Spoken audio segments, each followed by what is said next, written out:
ابن عمر رضی اللہ تعالیٰ عنہما، حضرت عبداللہ ابن عمر کی سیرت مبارکہ تسی کدی پڑھ کے ویکھو۔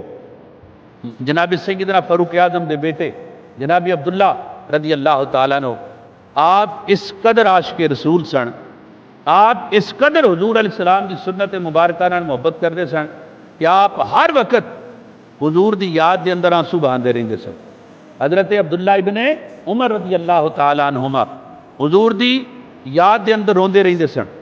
اور حضور علیہ السلام دی سنتاں یاد کر کر کے ادا کرتے سن۔ مسجد کے دروازے کے بیٹھ جانا اور کہنا کہ میں نے حضور کو ایسے بیٹھے ہوئے دیکھا تھا، کھانا تناول کرنا کہ اس طریقے دے نال کھانا کھانا، اور نال کہنا کہ میں نے حضور علیہ السلام کو ایسے کھانا کھاتے ہوئے دیکھا تھا۔ نماز پڑھنی تو فرمانا کہ میں نے حضور علیہ السلام کو ایسے نماز پڑھتے ہوئے دیکھا، میں نے حضور علیہ السلام کو ایسے دعا کرتے ہوئے دیکھا، میں نے حضور علیہ السلام کو ایسے چلتے ہوئے دیکھا، میں نے حضور علیہ السلام کو ایسے بات کرتے ہوئے دیکھا۔ یعنی عبداللہ ابن عمر رضی اللہ تعالیٰ عنہما وہ ہستی نے کہ جڑے نبی پاک صلی اللہ علیہ وسلم کی سنتاں دے اوتے عمل بھی کردے سن تے نال انہاں دا اظہار بھی کردے